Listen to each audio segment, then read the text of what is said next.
Welcome to the Coachzing Show, offering you the latest creative content marketing tips to help you work less, earn more, and help more people.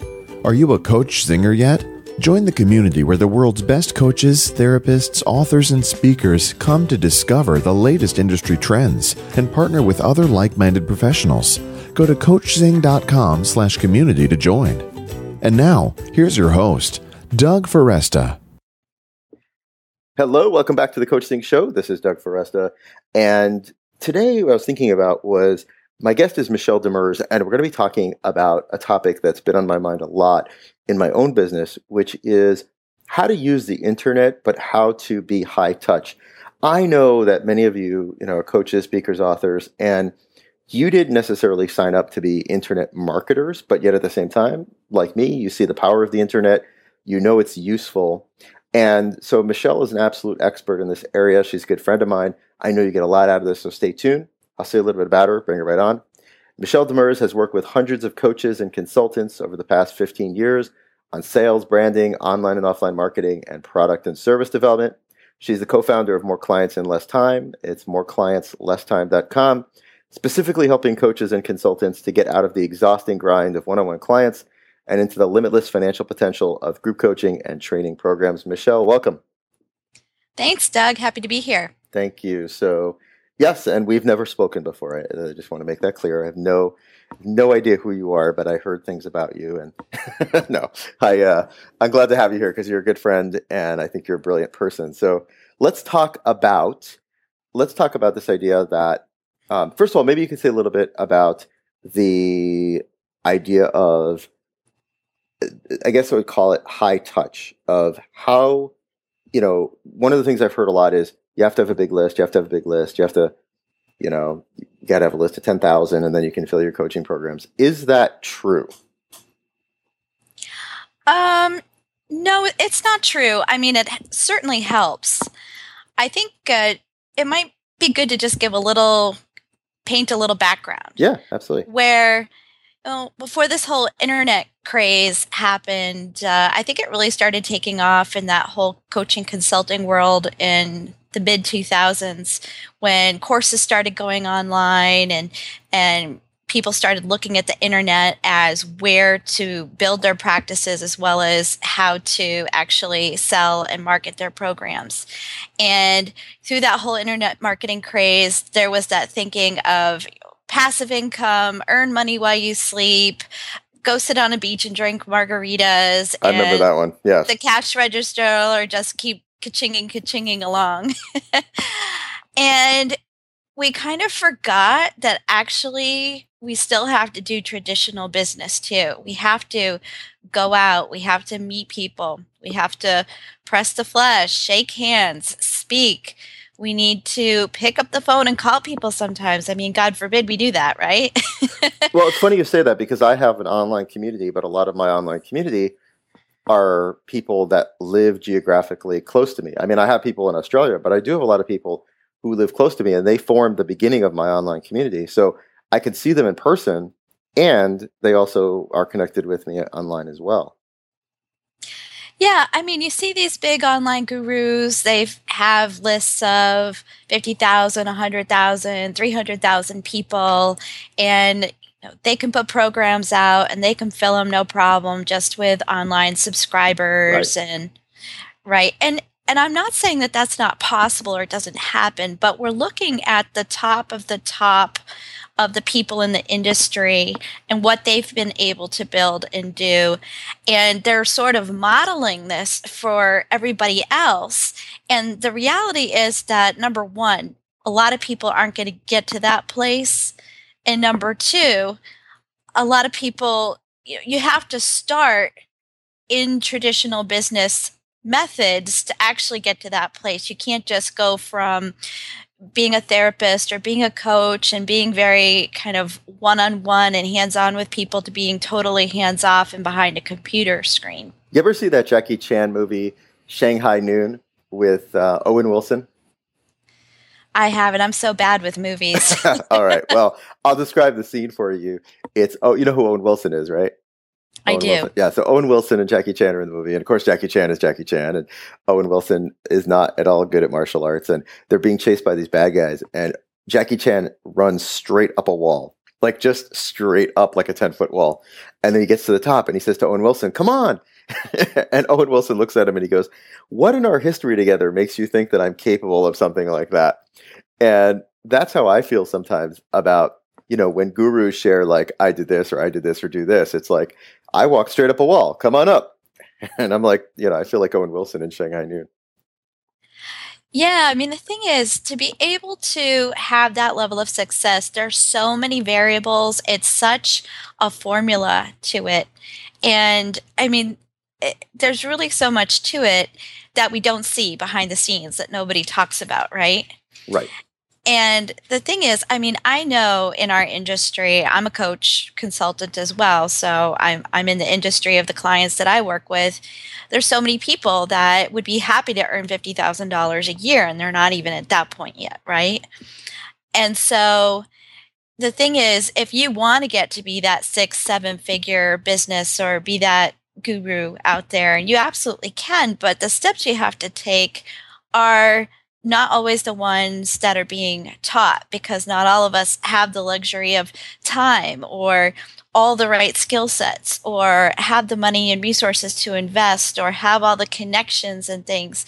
And so in the meantime, we're losing time or losing opportunities to actually grow a really nice business and work our way up in steps. So can you say a little bit, let's say that I want to start a group program, right? I want to launch a group program, and maybe I have a list, but it's a relatively small list. Maybe I have a couple hundred people on it, or I don't have a list at all. What are some ways that I could fill an online group program?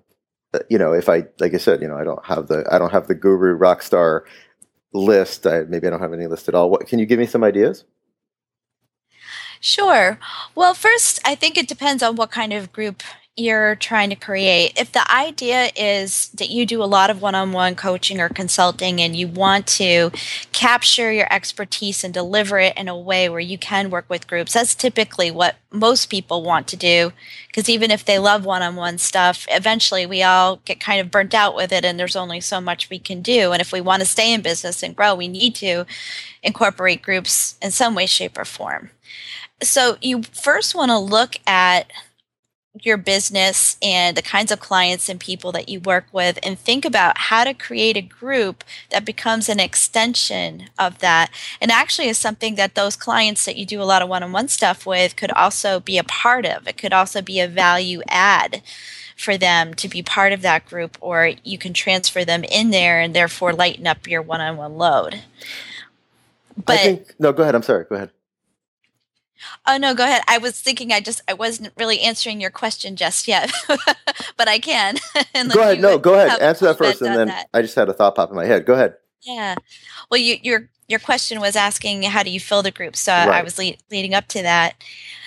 So let's say you're earning $5,000 a month in coaching revenue on one-on-ones. Well, if you could match that in a group, and you could structure it so maybe you could even have a group of 5 or 10 people. That would be all you would need to bring in that revenue to match what it is that you're doing, to either replace it or to tack on and double your business, right?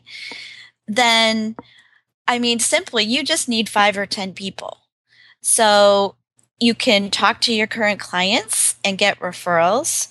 You can meet people at networking groups. There's probably a lot of people in arm's reach already that if you actually picked up the phone and invited them to be part of this, that they would say yes.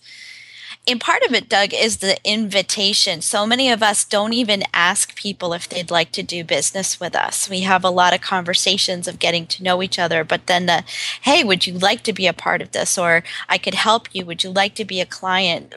They don't go there and they don't even say that to actually get the person to come on board. So part of it is the outreach process, and part of it is the conversation that you're having with people. So let me recap this a second, just for our listener. If you're a therapist, for example, which I am, or you're a coach and you're working with people, that one of the things I really learned from you, Michelle, is that we forget it's almost like it compartmentalized. So I'm working one-on-one with clients. No, I'm going to work on the internet and I'm going to do a group program. But I'm not going to ask the people who I already have a relationship with, who are already paying me money for what I do, if they want to come into my group coaching program, because first I have to build my list and then I have to do this and I have to do this. And what I hear you saying is, like, I can draw from the people that I'm working with and ask them, or the people that I'm meeting in my real life, if they would like to be part of this online group. Am I somewhere in the vicinity of? Yeah, absolutely. And then on top of that, you can have not all of the tips I'm going to suggest are right for every situation, Sure. but one might be right for whoever's listening. Is sometimes you can have give a friend a 50% discount kind of thing. You can have them invite a friend in. You could, for example, Doug, in a group that I'm forming, I've invited you to be a resident expert in our group. Yes. And as part of that is referrals. And so it's a two-way street where you're going to get exposure and be part of our group, and you're going to invite people in as well. So you use your networks that way. And if you're setting up a group like that where you can highlight other experts as part of your group, then that's a way to have them bring people in and get exposure and referrals that way. So it doesn't always have to be just who you know. It really depends on your type of group and how you set it up. I think this is great because it's stuff that works for you. Because I'll say this, list building is hard. It is not an easy thing to do. It's definitely worthwhile, but building a list of, let's say, 10,000 people is not an easy thing to do. Yeah, and a couple of other ways, it's kind of like an online offline hybrid, is you could look on LinkedIn. These days with LinkedIn, you can do different data searches. You can narrow people down by geography or by their title that they have. And you could find 100 people, let's say, that might be really good prospects for your group coaching. Reach out to one or two a day and start building a relationship. Could you get 10 out of 100 people that you meet on LinkedIn to join? Probably. Well, I'm going to ask you about that because I always feel, because I'm listening to it, I'm like, I should totally do that. But then the other part of me is like, oh my God, that's like so annoying. Can you say more about how can I do that without, I mean, I guess some people will just be annoyed, but how does any tips for how to make that more successful of reaching out to someone that way? I'm glad you asked that, because you have to start with building the relationship. You don't on contact one ask them to join your group coaching program. Yeah, because people do that to me all the time. Yeah, no. And really, I mean, this is what you want to do in business, because this is the way to do business. When you're reaching out to people, you want to be in relationship building mode. And if it's all about you, if it's all about selling you and your program, then people feel that, and that can be a turnoff. And so whether you're building a relationship with somebody on LinkedIn that you've researched and met, you have a particular desire to meet them for a certain reason, but you still need to start with a relationship first. Yeah, one of the things I've been thinking about doing is doing that and then inviting people into my Facebook community, because that's a place where eventually I do share about programs, but I'm not like hard selling anybody in the community, and it's a valuable thing to be part of a podcasting community. So I thought about that as a way to, as sort of a, like a first ask could be, hey, would you want to be part of this community? Which would get them into my world, so to speak. Yeah, that's great. I'll say this, even though we haven't done it yet, this is something a model that I'm in the process of creating. So if somebody listens to this today and goes out and looks for this, it may not be there. So I'm just warning the listeners about that. But so, for example, I live in the greater Boston area, and my ideal clients are other coaches and consultants. And I did a demographic search on LinkedIn, and there was something like 60,000 people with the word coach or consultant in their profile and living within 20 miles of Boston. That's crazy. something like that. And so I'm going to be starting a group called the New England Experts Network, and that's free, and inviting them to come and be a part of that. We're going to start using MeetUp. And that is really the relationship building tool that I can bring people in. I can start meeting them. We can host events that have some educational networking components. And through that process, they're going to learn about my other programs and products and services. And there will be a natural progression of people who come through that channel to become my clients.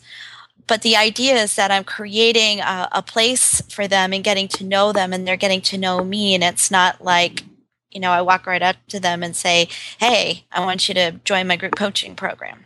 The other thing I like about this, quite honestly, is that a lot of us, when we're building our business, we don't have, we've had some people on who've run Facebook ads for Tony Robbins and things like that.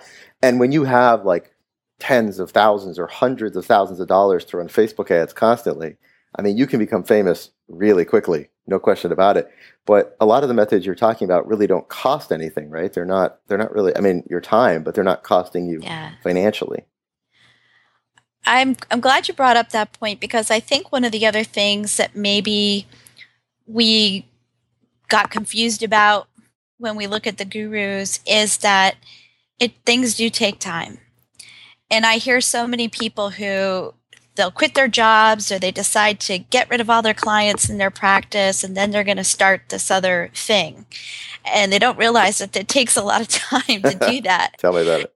Right. And so, for example, my methodology of creating this meetup group and using LinkedIn and all of that, the key is that I have a group program that people can come in anytime. So if I meet somebody next week, they can come in. If I meet somebody in 3 or 4 months, they can come in. So I've set it up that way that it can just grow very organically.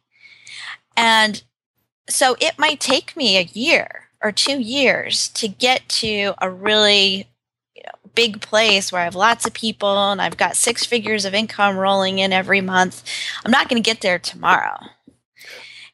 That's another good point. Another thing that I like that you bring up, which is what I really love about you, and one of the things I love about you, Michelle, is that you talk about the idea of a group program as, starting with, you may not make $100,000 starting out. Like you don't say to people like, make 6 figures tomorrow or make 7 figures tomorrow. But can you speak a little bit to, I mean, you did speak to some of the numbers, right? Like what could a group coaching program do for me when I'm first starting out? I mean, what are some numbers that could make a difference for me before I get to the 100,000? Sure. Well, it really depends all on your type of coaching and consulting. If you're a consultant to Fortune 500 companies and your clients are CEOs and your group coaching programs for upper management, you could be making $10,000, $20,000, $50,000 on group coaching programs relatively quickly, also depending on where you're at in your business. If you're a health coach who's kind of just getting started and you see clients for nutrition, or you only have a handful of clients, you're in a much different boat, and your type of program might be something that you might offer group coaching for $200 a month or something like that. But if you had 10 people doing that, you'd have $2,000 a month coming in really regularly. And if your income is at a place where you're earning $25,000, $50,000, $75,000, $2,000 a month on group coaching is actually a really nice income stream. Right. But that can grow. So what I tell people is you need to be doing your day-to-day business. You need to be making your bread and butter income to live. Because I've seen so many people max out credit cards, empty bank accounts, mortgage their houses to try to build these 6 and 7 figure businesses overnight. And then they crash and burn and they lose everything. I'm not kidding. I've seen this. That's sad. And yeah, it's sad and it doesn't work and it's totally unnecessary. But what you do have to do is you have to be committed to doing this, and you do have to carve some time in your schedule that you're going to be working on this, and you have to set it up so that it can grow organically over time. And then let's say my example before, where maybe you're making $5,000 a month on one-on-one coaching, and then you can make 5,000 in a group. Well, you could either put the two together and make 10 a month, or you could replace the one-on-one with the group and then continue to grow the group. So you can then put more time into that. But Doug, I'm even an advocate for, I would like you to be making $5,000 a month consistently for at least 6 months before you would start tearing down the other part of your business. The consistent. Yeah. I mean, that is a whole other episode I'd love to do about consistency, because that's the other thing people don't talk about. They're like, make this much, make that much, but they don't talk about consistency. And it's so true. Yeah. That's it. Yeah. Unless you're independently wealthy, or let's say you have a spouse who covers all of your needs, right? And your money is just play money and you can afford to take more risks with it, then the reality is the majority of us have to build the business in this way. And I mean, that health coach could be hitting 6 figures in 2 years, could be hitting 7 figures in 4 or 5 years, right, or less. I mean, it could happen sooner, but it can happen. It just has to happen the right way, that is really the real way for most people, which isn't what we're shown or taught out there. Well, if people, and I want to make sure, another way to make it happen more quickly is to work with someone like you who can help them do it the right way. Can you tell people how they can reach out and go ahead and connect with you and get some of your awesome sauce? Absolutely. Well, you can go to moreclientslesstime.com. And actually on there, we have a free 6-part video series which walks you through how to create a group coaching program and really how to build a group-centered business where that's your model, is doing group work. And on there, you can reach out to me. We have our own group launching in the next month or so in the summer of 2015. Could be part of that. Always happy to have a conversation with people. I am in the greater Boston area. I'm out there. We will be getting that New England Experts Network together in the fall. So there's lots of opportunities to connect, not just online, but offline. And I really, really would love for anyone to reach out that would like to do that. Michelle Demers, it is always a pleasure. I look forward to continuing the conversation. Thanks, Doug. Me too. Thanks. Well, thanks everyone for listening. And remember, you know what I'm going to tell you. Nothing you've heard here is going to make any difference in your life whatsoever unless you take action. So get out there and make it happen. Till next time, this is Doug Foresta at the Coachzing Show. Thanks for listening to the Coachzing Show. Need help getting your book out of your head and onto paper? Need help marketing your books or speaking engagements? We can do it for you. Go to Coachzing.com to learn more. Are you a coach singer yet? Join the Coach Singers community where the world's best coaches, therapists, authors, and speakers meet. You'll get exclusive access to private mastermind calls where you can get instant marketing help from industry experts. Plus, we'll help you forge deals and partnerships with other like-minded professionals. Go to Coachzing.com/community to join now.